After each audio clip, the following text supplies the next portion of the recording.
Señor bendito, te damos gracias en esta mañana por tu presencia, Señor, en medio nuestro. Tu palabra dice que donde dos o tres se reúnen, Señor, en tu nombre tú estás ahí.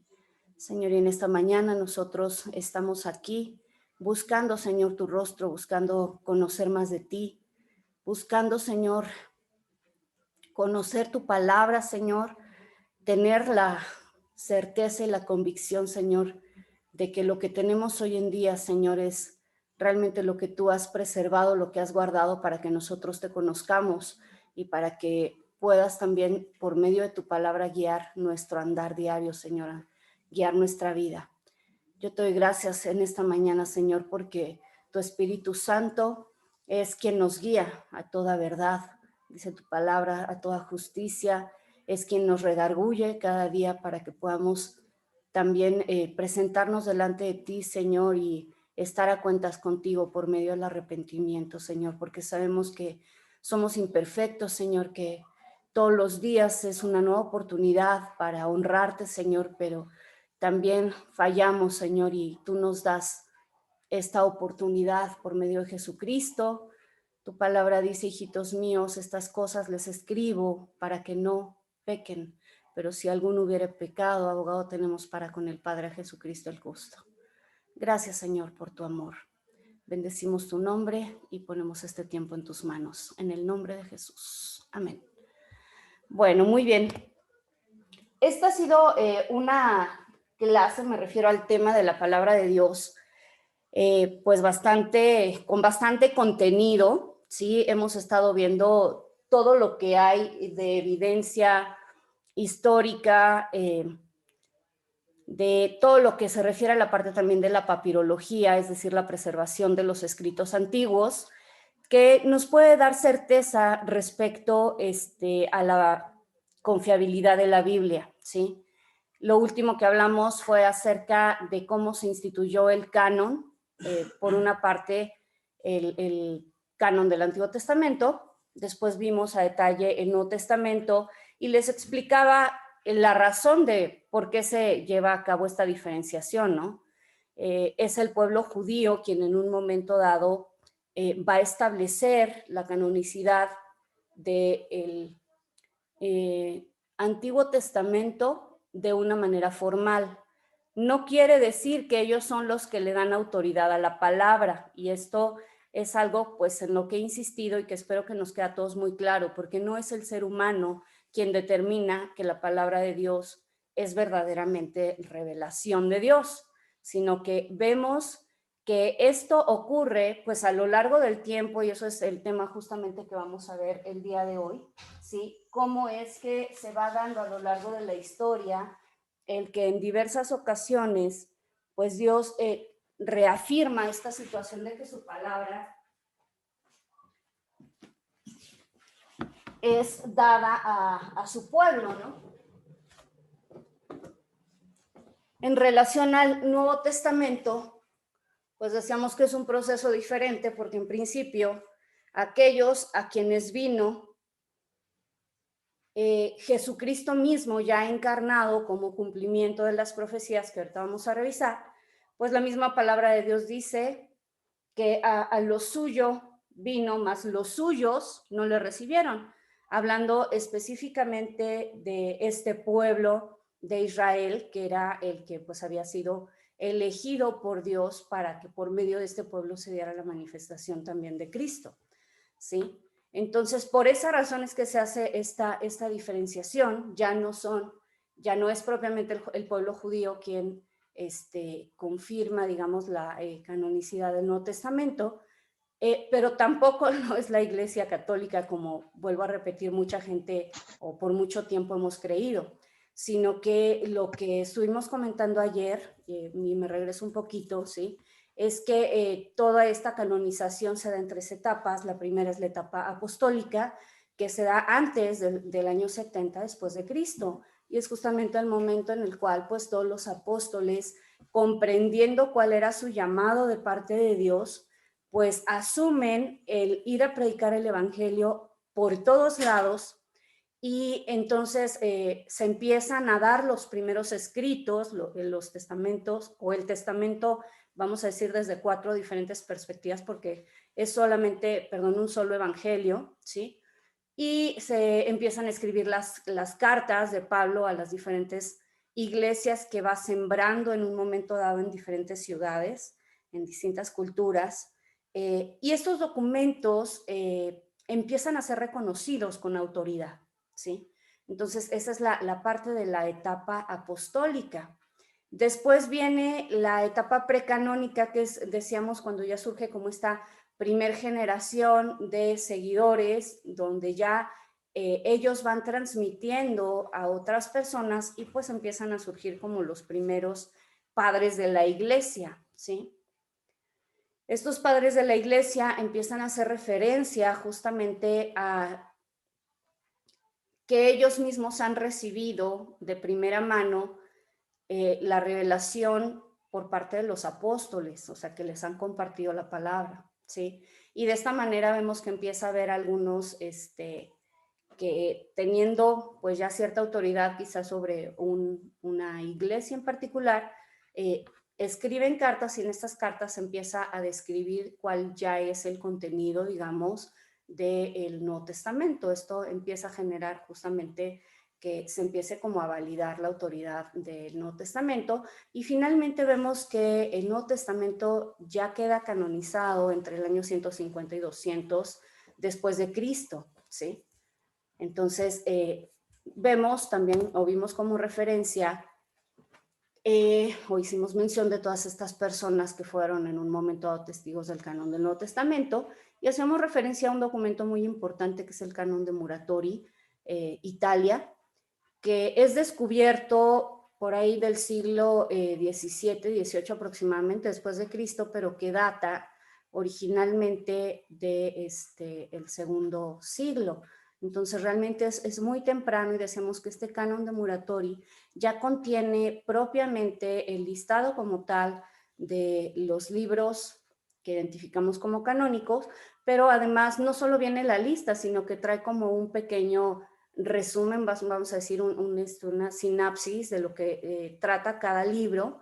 Decíamos que este canon, desafortunadamente, cuando se encuentra, no contenía la primera parte, se ve que está como roto.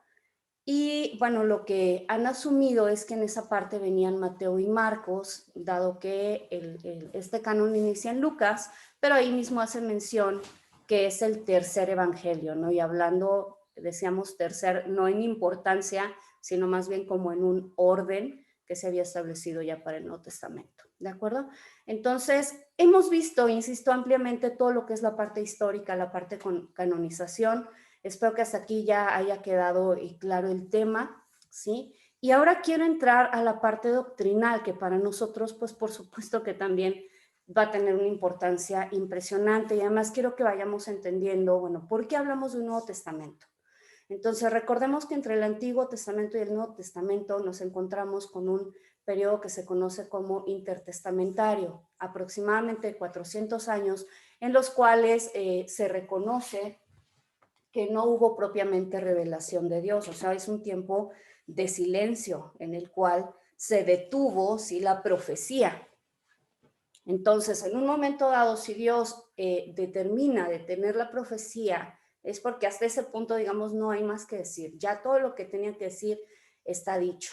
Pero entonces surge como este grupo y quizá muchos puedan preguntarse, bueno, ¿y cómo es que sabemos entonces que el Nuevo Testamento tiene algo que ver con lo que dice realmente el Antiguo Testamento? ¿O cómo podemos tener la seguridad de que no se trataba como de un grupo de impostores que surgió y que empezaron a crear una nueva religión, ¿no? Porque es válido, puedes tener de pronto estas preguntas y a eso es justamente a lo que quiero entrar el día de hoy.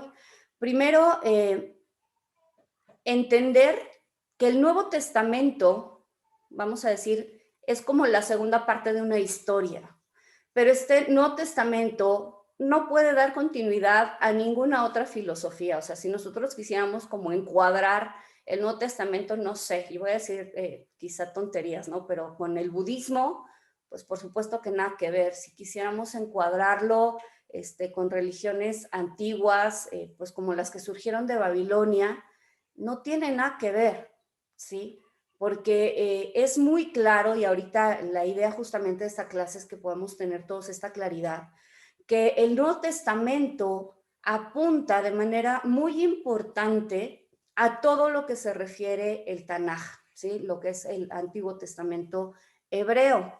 Una de las cosas por las cuales decimos que la iglesia cristiana no está tomando el Antiguo Testamento, perdón, con los libros deuterocanónicos, es porque en ningún momento se hizo referencia en el Nuevo Testamento a ellos, ¿sí? O sea, no vemos que entre las palabras de Jesús o de los apóstoles se hiciera referencia a este tipo de libros, ¿no? Comentábamos respecto a esto el día de ayer que pues tanto en el momento que se integró el canon del Antiguo como del Nuevo Testamento había muchos otros escritos históricos, culturales, incluso religiosos. Por citar algunos ejemplos, pues podemos hablar del Talmud, y el Talmud no forma parte de la Biblia. Podemos citar a la Mishnah, podemos citar, decíamos, los libros de Josefo, históricos, y todos estos libros, aunque se reconoce su validez histórica, cultural, literaria o lo que sea, pues eso no los hace realmente libros pertenecientes al canon bíblico. Es decir, no se reconoce que tengan una revelación divina, ¿no? Ahora, ¿por qué se les denomina deuterocanónicos? Si estamos hablando de un segundo canon y que este canon justamente es el canon de, el concilio de Roma, sí, que decíamos que es el primer concilio que reconoce a estos libros. Entonces, ¿cuál fue el primer canon? ¿Quién me puede decir cuál sería el primer canon?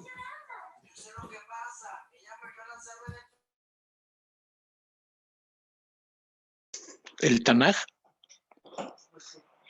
Sería más propiamente dicho el concilio de Yavne o concilio de Yavne, ¿no? Donde justamente lo que se establece es el Tanaj. Muchas gracias, hermano José.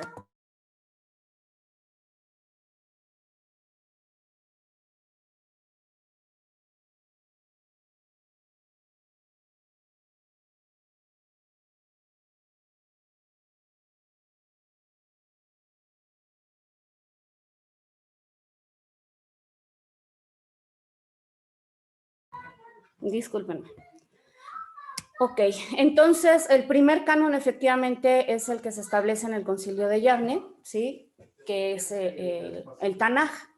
Por tanto, hablamos de los deuterocanónicos, que son los libros del segundo canon, y entonces ya estaremos hablando como tal del concilio de Roma, que posteriormente, digamos, en el siglo XVI después de Cristo, es ratificado ya en el concilio de Trento. Digamos que estos son como dos fechas muy importantes para la Iglesia Católica en términos de reconocer como canónicos estos libros que pues nosotros, vamos a decirle la Iglesia Evangélica, pues no los consideramos canónicos. Ya les expliqué todas las razones al respecto, ¿de acuerdo? Entonces, seguimos avanzando.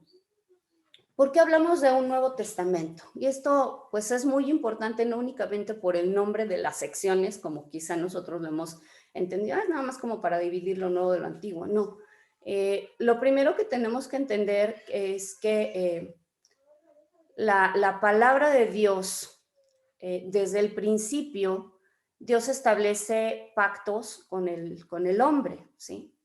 Entonces, el nombre en hebreo es Brit. Entonces, la traducción más correcta debiera ser el antiguo pacto o el primer pacto más que antiguo, porque el hecho de llamarlo antiguo también es así como que uno vino a sustituir absolutamente al otro. Y más bien hay que entender que en ciertos aspectos que son clave, ¿sí? Ciertamente el pacto renovado, que es como la manera correcta de conocer el Nuevo Testamento, el pacto renovado lo que viene es a cumplir lo que nosotros como seres humanos éramos incapaces de cumplir. Pero no es que entonces ya que Dios cumple todo, entonces a nosotros nos deja totalmente libres para hacer lo que queramos, sino que recordemos que un pacto es, vamos a decirlo así, un acuerdo de voluntades, ¿sí? Donde se estipulan ciertas obligaciones de ambas partes y ciertos beneficios también para ambas partes. El asunto con los pactos bíblicos es que realmente el beneficiado es el ser humano, ¿sí?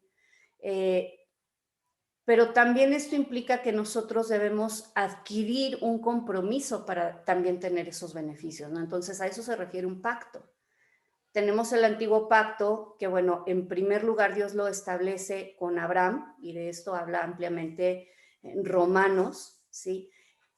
Este pacto, si quieren saber de qué estoy hablando, está en el libro de Génesis, en el capítulo 12, solamente se los voy a leer, son los versos 2 y 3, y dice, y haré de ti una nación grande, y te bendeciré, y engrandeceré tu nombre, y serás bendición.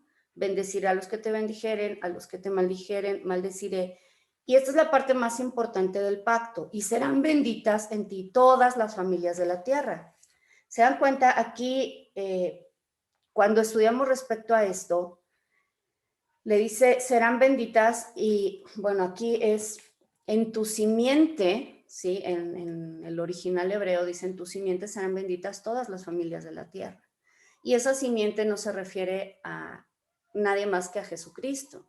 Entonces, si nos damos cuenta, incluso el cumplimiento de la venida de Cristo es parte de este primer pacto que Dios está estableciendo.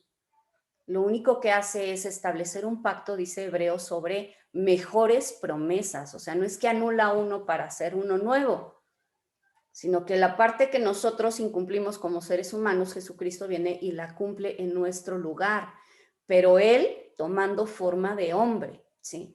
Entonces, algo que es muy importante entender en ese sentido es que siempre en el pueblo judío ha habido, y digo ha habido porque quienes aún no reconocen a Cristo como el Mesías, pues todavía tienen esa esperanza, ¿no?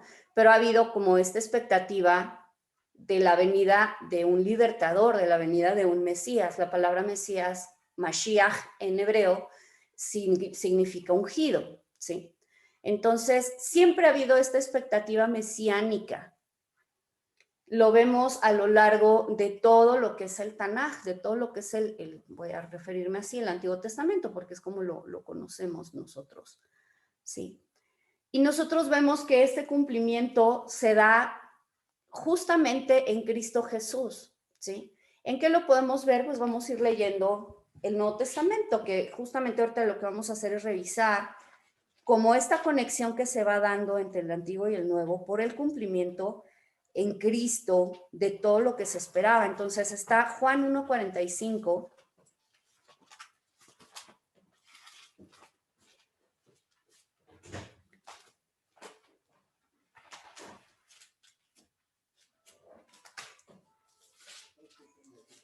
que dice así, Felipe halló a Natanael y le dijo, hemos hallado a aquel de quien escribió Moisés en la Torá. Recuerden que la palabra se traduce como ley, pero la palabra hebrea es Torá. Así como en los profetas, la palabra es Neviim. Y le dice a quién, dice a Jesús, el hijo de José de Nazaret. Se está haciendo referencia a su padre terrenal. Recordemos que aquí, para establecer el contexto, Jesucristo está llamando, sí, a sus primeros discípulos, y entonces viene Felipe con Natanael, y esta es la declaración que él hace. Recordemos que Natanael le dice, bueno, ¿y de Nazaret puede salir algo bueno? Y entonces le dice, ven y ve, o sea, velo por ti mismo. Y la palabra de Dios dice que cuando Natanael lo vio, ¿sí? Su exclamación en el verso 49 fue, Rabí, tú eres el Hijo de Dios, tú eres el Rey de Israel, ¿sí? Estas declaraciones son súper profundas. ¿Por qué? Porque está reconociendo que Jesucristo es aquel a quien habían esperado por siglos, ¿sí?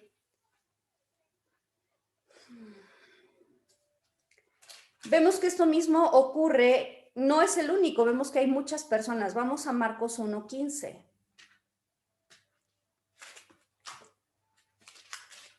Marcos 1:15 dice, voy a leer desde el 14 para que entendamos el contexto. Después que Juan fue encarcelado, Jesús vino a Galilea predicando el evangelio del reino de Dios y diciendo, o sea, esto es algo que Cristo mismo está diciendo de él, el tiempo se ha cumplido y el reino de Dios se ha acercado. Arrepentíos y creed en el evangelio, ¿sí? Ahora, no es que únicamente Jesús lo dijo de él, sino que vemos también que esto mismo lo dice Juan. De hecho, la palabra de Dios dice que Juan viene, ¿sí?, con el espíritu de Elías, y él viene como pregonero para abrir el camino y preparar la senda para la llegada del Señor. Entonces dice la palabra de Dios que Juan bautizaba, ¿sí?, en agua para arrepentimiento, para perdón de pecados. Y él hacía esto justamente diciendo, arrepiéntanse, preparen el camino, preparen sus sendas, porque viene el reino de Dios, ¿de acuerdo? Y más claramente, también en Juan 1:29, cuando él está bautizando, dice que viene Jesús hacia él, y lo primero que Juan dice es Juan 1:29, vuelvo a repetir, dice, he aquí el Cordero de Dios que quita el pecado del mundo. Y dice, este es aquel de quien yo dije, después de mí viene un varón, el cual es antes de mí, y esto de pronto podemos decir, pues suena como raro, como que viene después de mí, pero es antes de mí. Dice, porque era primero que yo. Ahora, lo que sabemos de acuerdo a las escrituras es que Jesús nació, ¿sí?, 6 meses para ser específica, después de Juan el Bautista. Entonces, ¿por qué dice que es antes de él? Pues porque lo que está reconociendo aquí Juan el Bautista es el hecho de que Cristo es eterno, ¿de acuerdo? Verso 31 dice, yo no le conocía más para que fuese manifestado a Israel, por esto vine yo bautizando con agua, todo lo que les estaba explicando, ¿de acuerdo? Ahora, en este contexto, nosotros vemos que ocurre algo muy importante, que cuando Cristo es bautizado, ¿sí?, dice la palabra de Dios que Él sube del agua, que se abren los cielos, que desciende sobre Él el Espíritu Santo en forma de paloma y que se escucha una voz del cielo que dice, este es mi Hijo amado, ¿sí? Vamos a leer Lucas 4 del 16 al 21.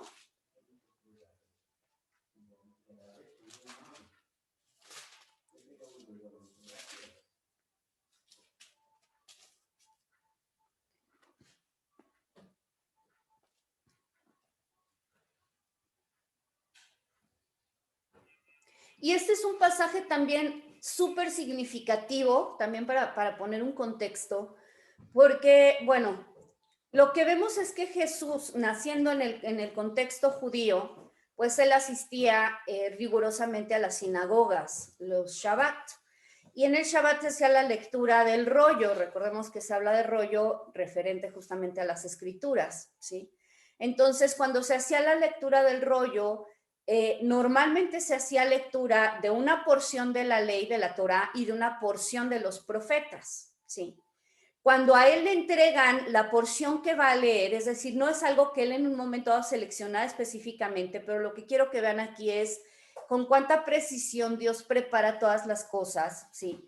Él dice el verso 16, vino a Nazaret donde se había criado y en el día de reposo, en el Shabbat, entró en la sinagoga conforme a su costumbre y se levantó a leer. Y se le dio el libro del profeta Isaías, y habiendo abierto el libro, él halló el lugar donde estaba escrito, el Espíritu del Señor está sobre mí, por cuanto me ha ungido para dar buenas nuevas a los pobres, me ha enviado a sanar los quebrantados de corazón, a pregonar libertad a los cautivos y vista a los ciegos, a poner en libertad a los oprimidos y a predicar el año agradable del Señor.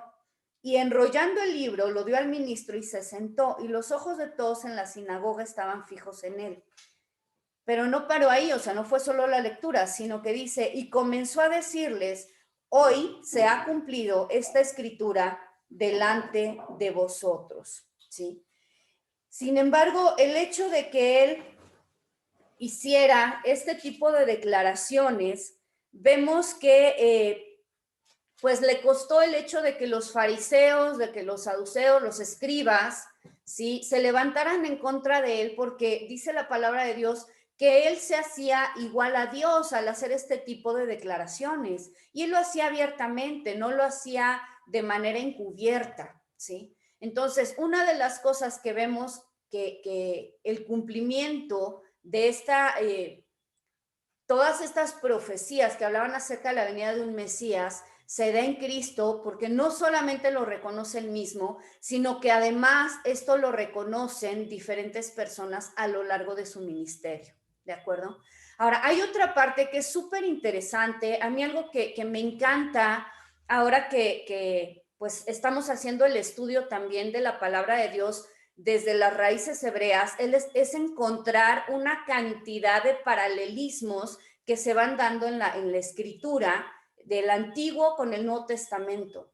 Entonces, sabemos que en el Antiguo Testamento hay muchas personas que van a ser prototipo de Cristo. Por ejemplo, y hablando un poco en la cronología bíblica, nos encontramos primero con Abel, ¿sí? Que Abel es un prototipo de Cristo, dado que él fue una persona justa que presentó sacrificios delante de Dios. Fue, digamos, este sacrificio en reconocimiento también de lo que Cristo iba a hacer posteriormente. Después vemos que en la historia de Abraham, cuando va a sacrificar a Isaac, vemos también a Isaac como un prototipo de Cristo siendo ofrecido, ¿sí?, por nuestros pecados. Y así sucesivamente, pero en ese momento quiero hacer especial énfasis en un paralelismo que hay con Moisés. La palabra de Dios menciona que Jesucristo es presentado como un segundo y mejor Moisés. De esto hace referencia a la palabra en Hechos capítulo 3, verso 22. Se los voy a leer, donde dice, porque Moisés dijo a los padres, el Señor vuestro Dios os levantará profeta de entre vuestros hermanos, como a mí. A él oiréis en todas las cosas que os hable. Y toda alma que no oiga a aquel profeta será desarraigada del pueblo. Y todos los profetas desde Samuel en adelante, cuantos nos han hablado, también han anunciado estos días, ¿sí?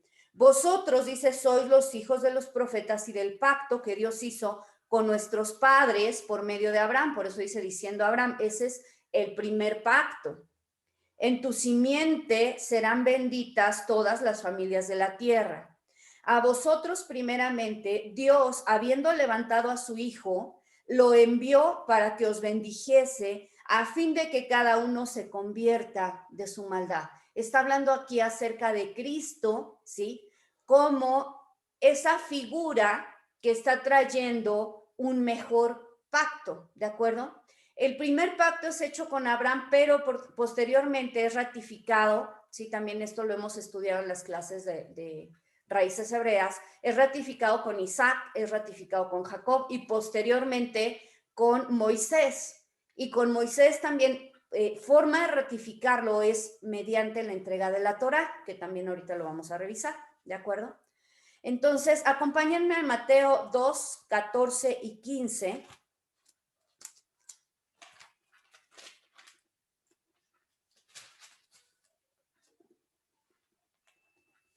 Vamos a encontrar aquí otro paralelo. Fíjense qué interesante.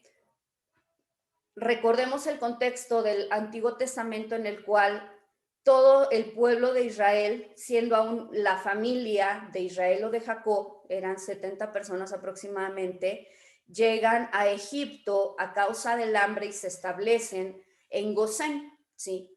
Después la palabra de Dios dice al iniciar el Éxodo, dice que este pueblo empezó a crecer y a multiplicarse y que en ese tiempo llegó un faraón que no conocía acerca de José y de su historia. Por tanto, tampoco tenía como la referencia de por qué estaba ahí el pueblo de Israel, pero dice que cuando vio que este pueblo empezó a multiplicarse, pues a él le dio miedo, porque dijo, pues si en un momento dado somos atacados por nuestros enemigos y estos se les unen, pues nos van a derrotar. Entonces, lo que él empieza a hacer es a matar a los pequeños, a los niños varones que iban naciendo, ¿sí? Los tomaban y los arrojaban al río. Entonces vemos ahí un paralelismo también como a la llegada de Jesús como Mesías, ¿sí? Herodes manda a matar a los niños que estaban en la región de Belén, que es donde Cristo había nacido, ¿de acuerdo? Después vemos que Jesucristo es llevado a Egipto junto con su familia por indicación de Dios, ¿sí? Este es otro paralelismo, porque hay una profecía donde dice, de Egipto llamé a mi hijo, y se refiere, por supuesto, en primer lugar a Israel como el hijo de Dios, el pueblo de Dios, pero también se refiere a Cristo como parte del cumplimiento de la profecía. Entonces, en ese contexto, es que está esta escritura, Mateo 2, 14 y 15, y dice, y él despertando tomó de noche al niño y a su madre y se fue a Egipto y estuvo allá hasta la muerte de Herodes para que se cumpliese lo que dijo el Señor por medio del profeta, cuando dijo, de Egipto llamé a mi hijo. Esta escritura está en Oseas 11:1, ¿sí? Entonces vemos nuevamente ahí otro paralelismo de Cristo con Moisés. Luego vamos a Mateo 3, 13 al 17, ¿sí?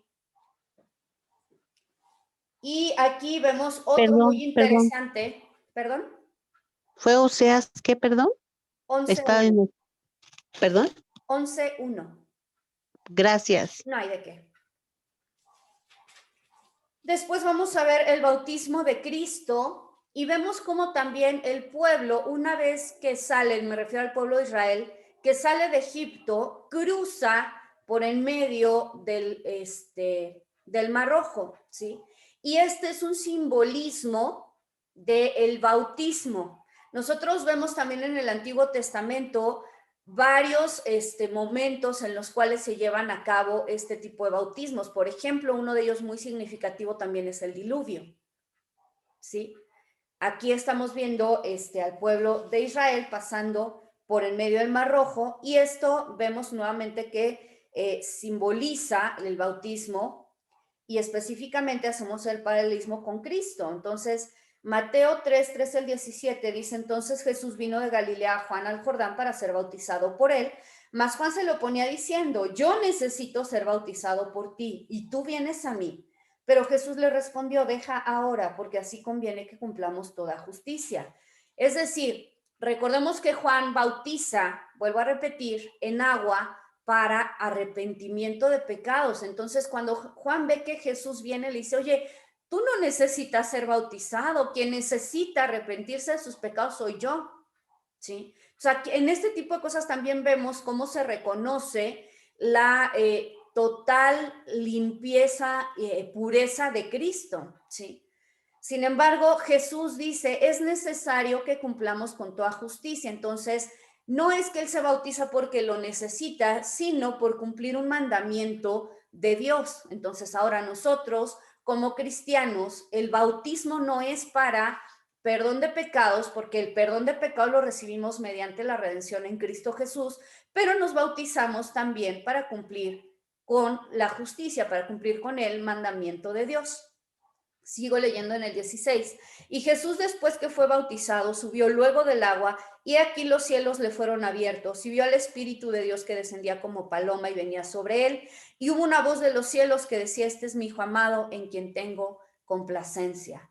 Entonces se escucha la voz de Dios ante toda la gente que estaba en ese lugar para ser bautizada, y ellos escuchan la confirmación por parte del Padre de que Él es su hijo, ¿de acuerdo? Entonces, estos son momentos muy importantes. Si seguimos hablando de este paralelismo, lo siguiente que ocurre después de ser bautizados es que el pueblo de Israel es metido en el desierto, ¿sí?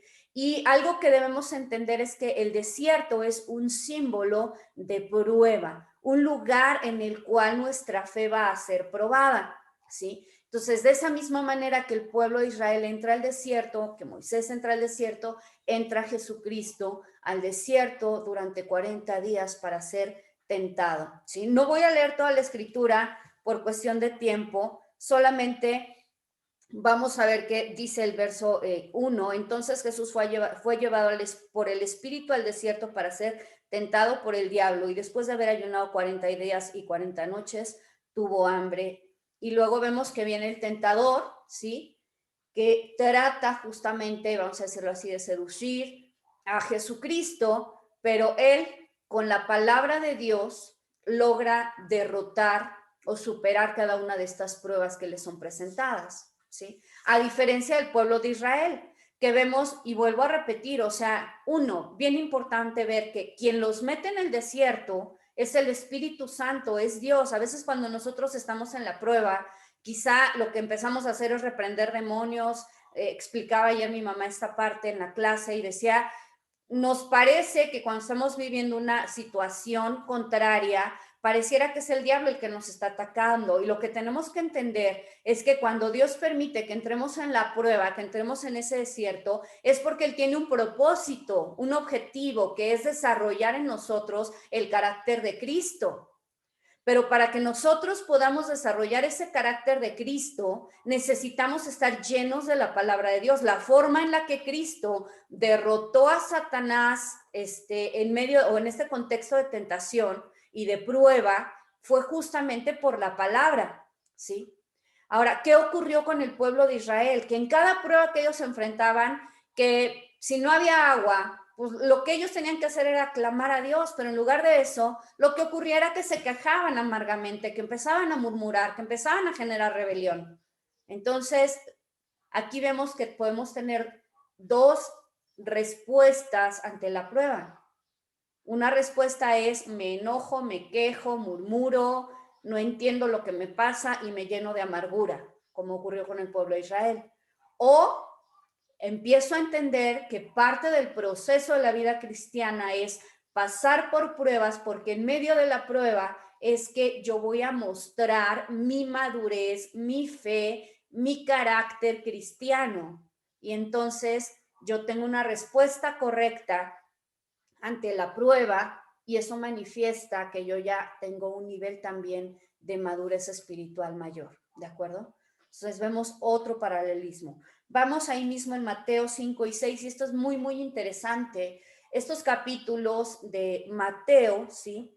De alguna manera refrendan lo que es la ley, la Torá. Entonces, así como Dios, por medio de Moisés, entrega la Torá escrita al pueblo de Israel, aquí lo que vemos en Mateo 5 y 6 no es que Cristo dijo, pues voy a abolir todo lo que había antes porque eso ya no funciona, estamos en una nueva época. No, para nada. Lo que vemos es que Él refrenda la ley. Esto es el Sermón del Monte, ¿sí?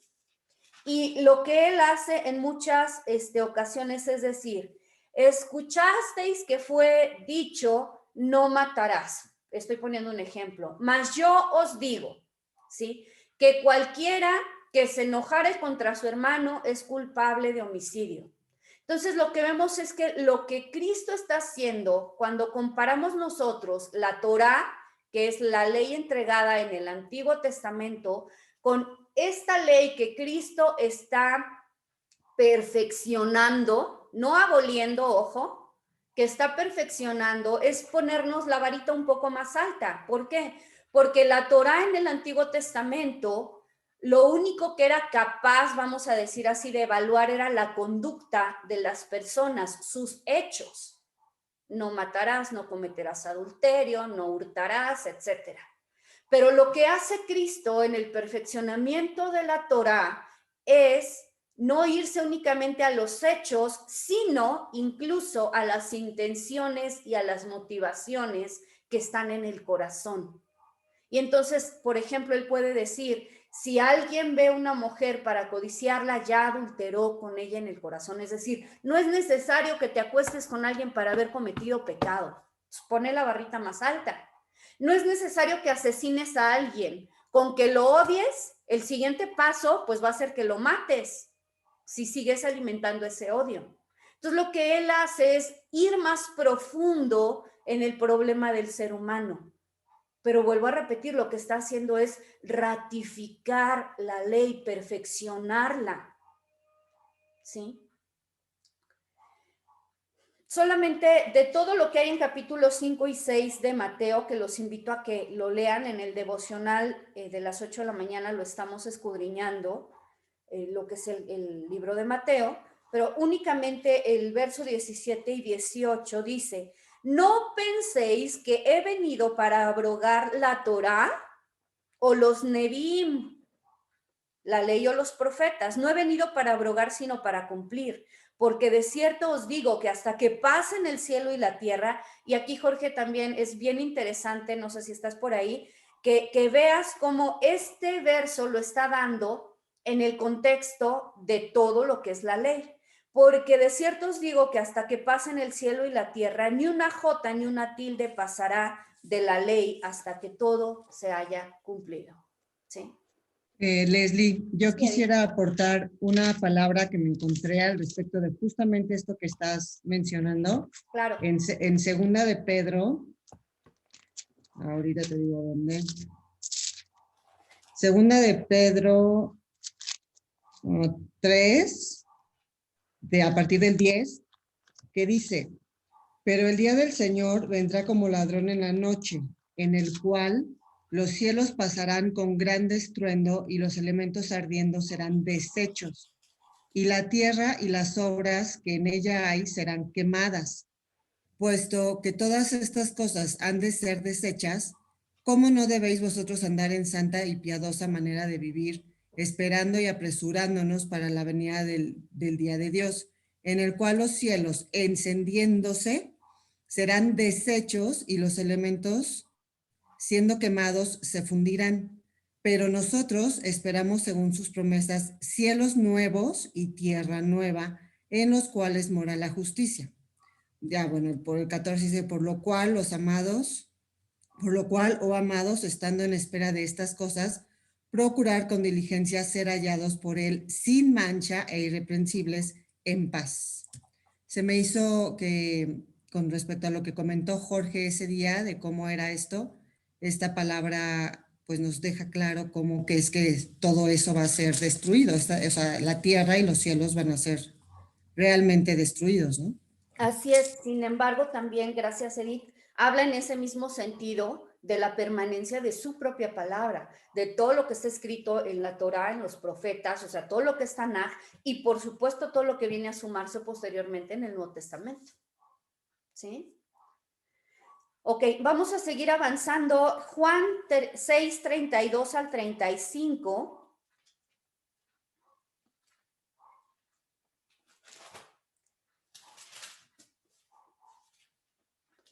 Y esto también es muy interesante, siguiendo en esa misma línea, porque algo que vemos... Nada más llega al 34, perdón. ¿Cuál, perdón? No, no es cierto. Perdóname tú a mí. Estoy mal. Estoy en Mateo. Ok. Recordemos que algo que ocurre también es que el pueblo de Israel pues clama por comida y el Señor les manda maná. ¿Sí?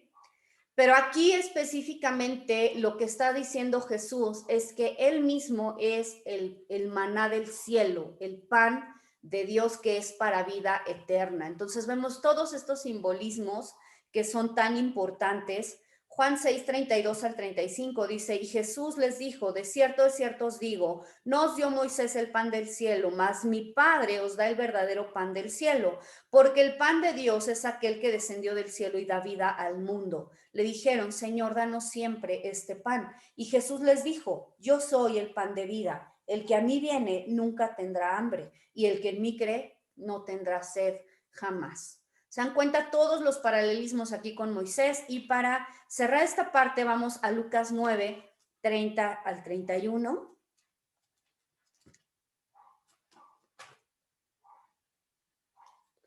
Y esta es la porción donde habla acerca de la transfiguración. Y vean aquí qué importante. Este es un momento en el cual vemos algo muy significativo. Vemos a Cristo que está junto con Moisés, representante de la Torá, y junto con Elías, representante de los profetas, ¿sí? Y se encuentran ahí, la palabra de Dios dice que cuando ellos están ahí, ellos son transfigurados, es decir, que empiezan a brillar con la gloria de Dios. Y entonces lo siguiente que ocurre es que vemos a Pedro que dice, Señor, ¿quieres que hagamos 3 enramadas? Nosotros como cristianos cuando leemos esto muchas veces no entendemos ni por qué. Bueno, resulta que esto estaba ocurriendo en el contexto de una fiesta, que es la fiesta de Sukkot.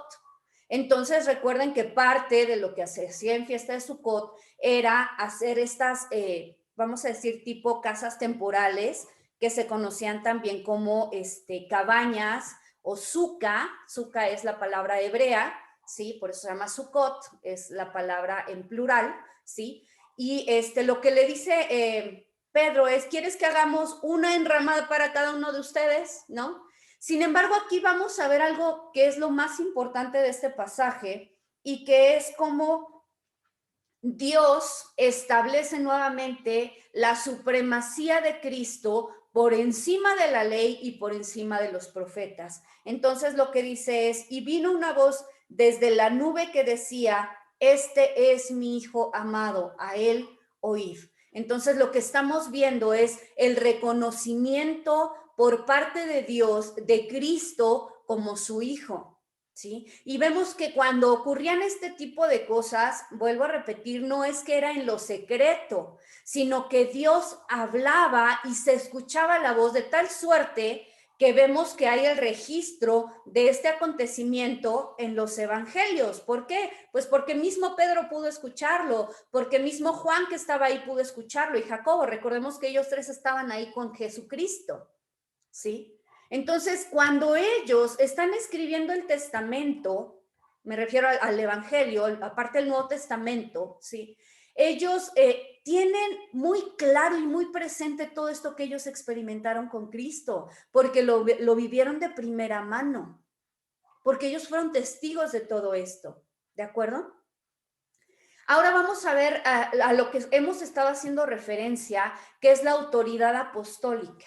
Es decir, verdaderamente cuando los apóstoles estaban escribiendo los evangelios, las cartas, la profecía, ellos realmente creían que lo que escribían era palabra de Dios, o es que ellos escribieron y a algunos locos se les ocurrió simplemente empezar a reproducir lo que ellos decían y les asignaron la autoridad bíblica aunque no la tenía. Bueno, vamos a ver qué es lo que dice la palabra. Acompáñenme a 1 de Tesalonicenses 2:13.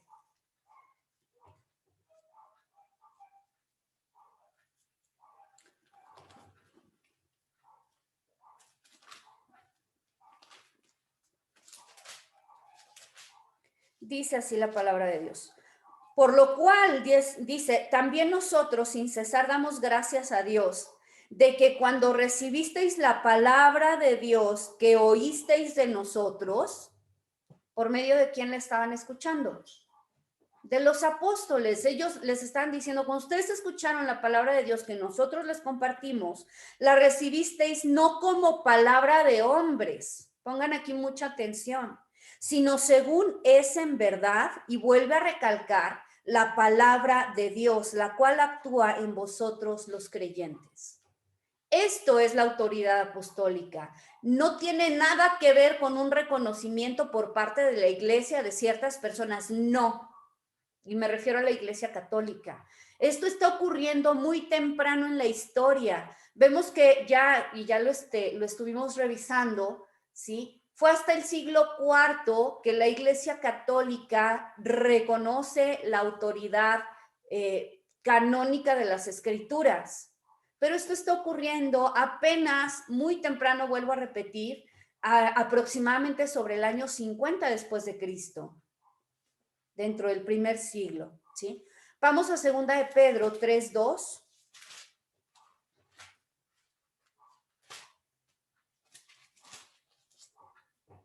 Dice, para que tengáis memoria de las palabras que antes han sido dichas por los santos profetas y del mandamiento del Señor, nuevamente aquí santos profetas, los Neviim, y del mandamiento del Señor, ¿sí? Está hablando de la Torá y Salvador, esto que veíamos nosotros en Mateo 5 y 6, dice, dado también por vuestros apóstoles. Entonces estamos viendo nuevamente aquí la autoridad apostólica. Aquí mismo, en este capítulo, versos 15 y 16 dice, y tened entendido que la paciencia de nuestro Señor es para salvación, como también vuestro amado hermano Pablo, según la sabiduría que le ha sido dada, os ha escrito. Ahora, fíjense bien aquí, está escribiendo Pedro, reconociendo la autoridad de Dios en las palabras de Pablo. Dice, casi en todas sus epístolas, hablando en ellas de estas cosas, entre las cuales hay algunas difíciles de entender, dice, las cuales los indoctos e inconstantes tuercen, como también las otras escrituras para su propia perdición. Cuando hace referencia a las otras escrituras, está hablando acerca del Tanaj.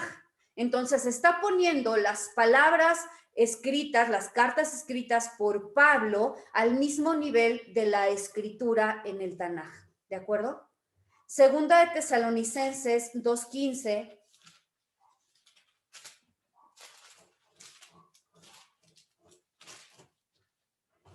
Dice así, así que hermanos, estad firmes y retener la doctrina que habéis aprendido, sea por palabra o por carta nuestra. Y quien está escribiendo pues es Pablo. Nuevamente está dando autoridad a su escrito. Lucas 1 del 1 al 4, que ya lo habíamos leído también con anterioridad y que relata acerca de cómo Lucas dice que él escribió tanto este libro como el libro de Hechos, que por cierto se cree que en algún momento quizá pudieron haber sido ambos parte de un solo libro. Y lo que dice es así, puesto que ya muchos han tratado de poner en orden la historia de las cosas que entre nosotros han sido ciertísimas, es decir, tenemos confianza de que esto que les estamos escribiendo es la verdad, dice, tal como nos lo enseñaron los que desde el principio que lo vieron con sus ojos, que eran testigos oculares y fueron ministros de la palabra. Me ha parecido también a mí, después de haber investigado con diligencia, con diligencia todas las cosas desde su origen, escribírtelas por orden, oh excelentísimo Teófilo, para que conozcas bien la verdad de las cosas en las cuales has sido instruido, ¿sí? Vamos a segunda de Pedro 1:21. Entonces vemos cómo todas estas escrituras están confirmando la autoridad de la palabra. Dice, porque nunca la profecía fue traída por voluntad humana, sino que los santos hombres de Dios hablaron siendo inspirados por el Espíritu Santo, ¿sí? Nosotros podemos leer aquí desde el verso 19 y lo que nos dice es que esta palabra escrita, dice, es la profecía más segura que tenemos. Dice, voy a leerlo así. Tenemos también la palabra profética más segura, a la cual hacéis bien en estar atentos, como una antorcha que alumbra en lugar oscuro, hasta que el día esclarezca y el lucero de la mañana salga en vuestros corazones. Aquí hago un paréntesis. Cuando habla la palabra de Dios acerca del lucero de la mañana, se refiere a Cristo mismo. Y ahora sí dice, entendiendo primero esto, que ninguna profecía de la Escritura es de interpretación privada. Y esto es bien importante, este es un fundamento para que nosotros podamos entender que pues han surgido tantas personas que se han autodenominado iluminados, profetas, en fin, ¿sí? Y que ellos pues han escrito a partir de una interpretación privada de la palabra. Pero lo que vemos aquí es que la confirmación que Dios hizo acerca de Cristo como el Mesías prometido fue confirmación pública, fue confirmación ante muchos testigos, incluso ya llegaremos a ese tema, pero cuando hablamos de la muerte y resurrección de Cristo, no fue un hecho que se llevó a cabo en lo oculto, sino que también hubo múltiples testigos, ¿sí? Y por último, en esta parte, Juan 14, 26.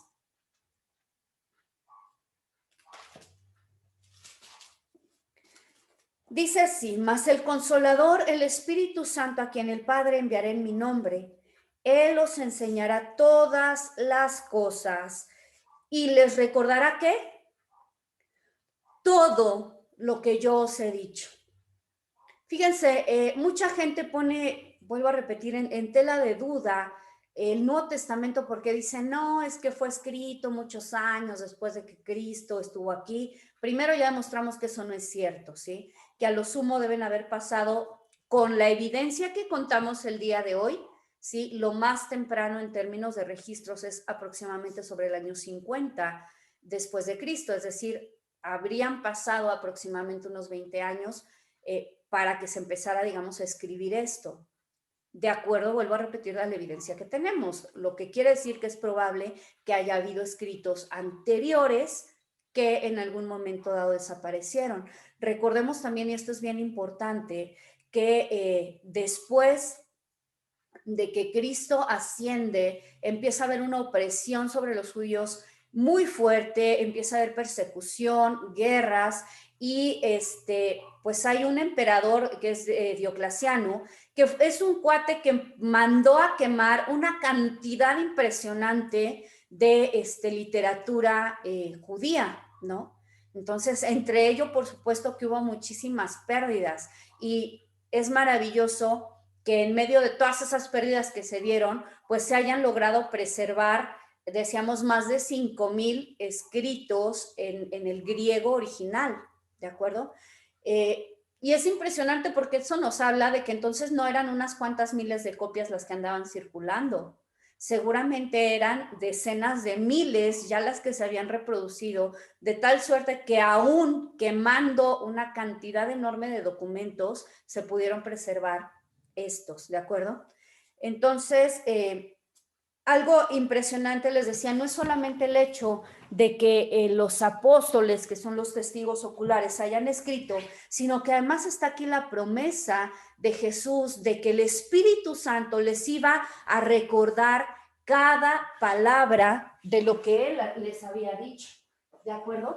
Entonces, esto es muy importante porque vemos que no hablaron o no escribieron en sus fuerzas, o sea, como humanos de, híjole, si habrá sido de esta manera, o a lo mejor me estoy confundiendo y Jesús no dijo esto, sino que aquí está la promesa de Cristo, de que ellos iban a recordar cada palabra, ¿de acuerdo?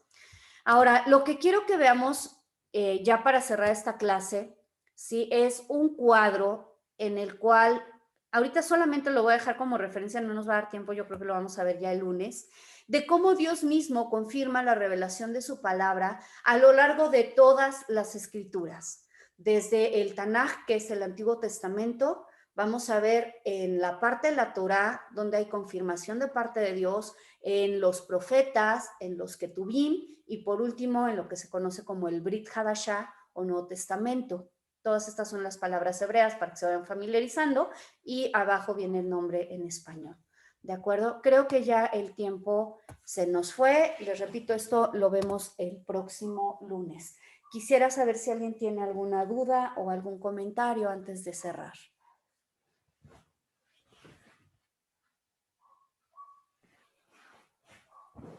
No, no, muchas gracias. ¿Perdón? No, decía que no tenía dudas, o tengo tantas que como apenas voy tomando todo el contexto, pero muy clarito lo que dices. Gracias. Gracias a Dios, Margarita.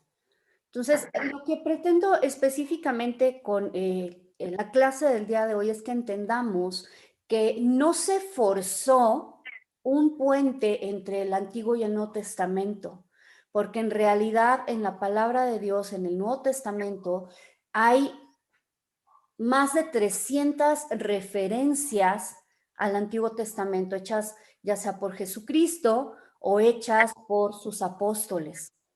De tal suerte, vuelvo a repetir, que si nosotros únicamente quisiéramos tomar el Nuevo Testamento y ajustárselo a cualquier otra ideología previa, vamos a decir, a Cristo, con ninguna otra, ¿sí?, podría encajar. Entonces vemos que verdaderamente detrás de esto está la mano de Dios, ¿sí? Y que todo lo que ocurrió en el tiempo de la venida de Cristo y que todos estos escritos del Nuevo Testamento tienen la misma autoridad, la misma revelación divina que tiene el Antiguo Testamento o el Tanaj, ¿de acuerdo?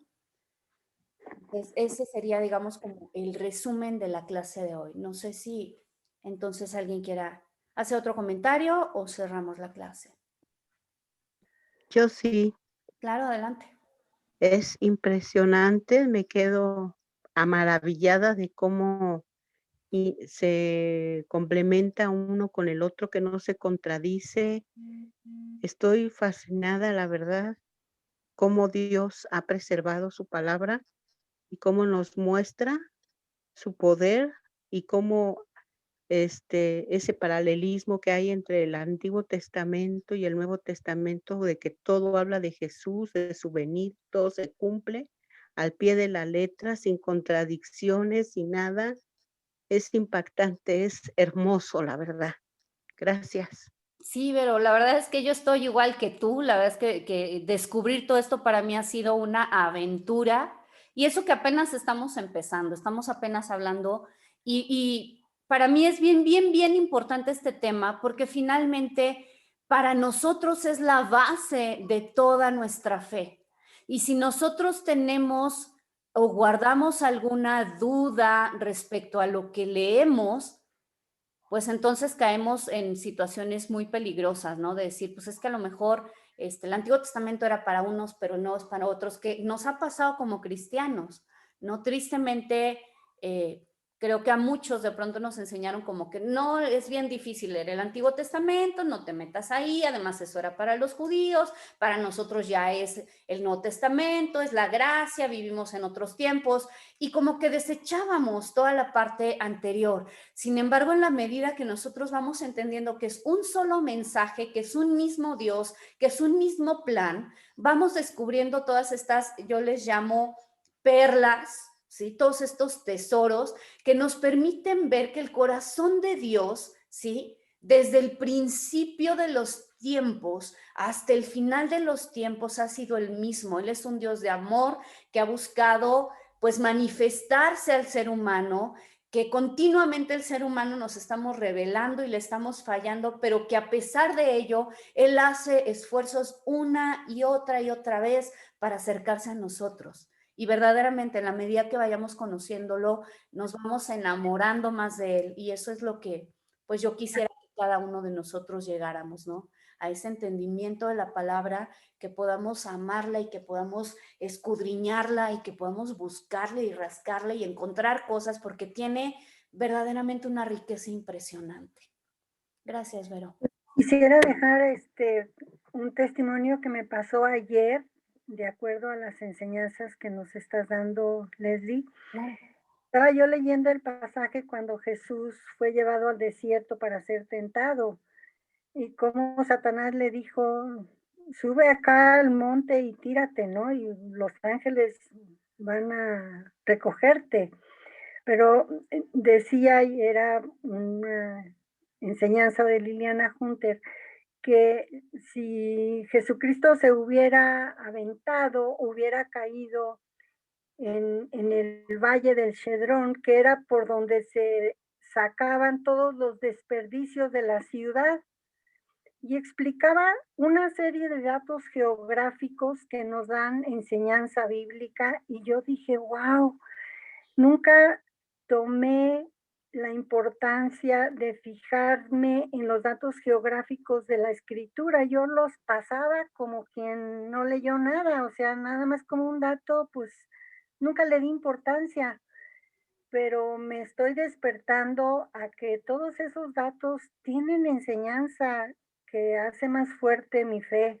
Y pues les quería comentar esto, y pues gracias. Pues gracias a Dios, la verdad es que sí, sí es impactante, entiendo a lo que te refieres. Ahorita nosotros estamos estudiando acerca de Abraham. Les platico que, así muy brevemente, que pues todo, desde que empezó la pandemia, empezamos a hacer este estudio de raíces hebreas, empezamos en Génesis capítulo 1 y casi en un año hemos avanzado realmente hasta el capítulo 12, pero la riqueza que Dios nos ha dado en ese sentido es impresionante y efectivamente te vas dando cuenta de la importancia que cobra la historia, la geografía, conocer los contextos culturales, el significado detrás de las palabras y justamente puedes ir viendo cómo hay todo un plan, la verdad, muy lindo, porque no es solamente, por decir esto, ¿no? Cuando hablamos de Abraham, hablábamos de ciertos lugares por los que pasó para llegar a la tierra prometida y vemos el significado del nombre de esos lugares y verdaderamente es impactante, ¿no? No voy a hablar ahorita al respecto porque si no se nos va a ir otro ratote, pero de veras es impresionante y podemos ir aprendiendo y entendiendo. Incluso yo creo que a todos nos ha pasado cuando leíamos una genealogía, pues simplemente leer nombres rápido, saltarnos el capítulo y el que sigue. Y cuando ya lo estamos haciendo en este contexto y comprendiendo una serie de cosas, pues vemos que incluso vamos a decirlo entre comillas, una simple genealogía nos puede aportar tanto y tanto acerca de Dios, ¿no? Sí, es impresionante. Entonces, yo lo que quiero es despertar como en cada uno de ustedes ese anhelo por escudriñar la palabra en un nivel más profundo, entendiendo pues que es palabra de Dios, ¿no? Que realmente Él quiere revelarse a nosotros y que si nosotros se lo pedimos, pues quien nos revela es el Espíritu Santo. Amén. Gracias a Dios. Gracias, Margarita. Pues vamos a orar entonces. Señor, te damos gracias en esta mañana por darnos la oportunidad tan maravillosa, Señor, de escudriñar tu palabra, de reconocerte por medio de ella, Señor, por poder estar tan cerca de ti, Señor. Te damos gracias porque al pensarlo simplemente lo que podemos saber es que somos privilegiados, Señor, que tú has sido tan bueno, Señor. Entendemos que tú quieres, Señor, que cada persona, dice tu palabra, venga al conocimiento de ti, que cada persona se arrepienta y sea salva, Señor. Y a veces es nuestra necedad como seres humanos de alejarnos, de vivir la vida como creemos que es mejor, Señor, y darnos de topes hasta realmente encontrarnos con que la forma en la que vivimos pues no era la más adecuada, que Él únicamente nos ha llevado a tristeza, dolor y a perdición, Señor. Pero en esta mañana estamos delante de tu presencia, te damos muchas gracias por amarnos, Señor, de la forma que lo has hecho y simplemente queremos rendir nuestra vida a ti. Bendecimos tu nombre por Cristo Jesús. Amén.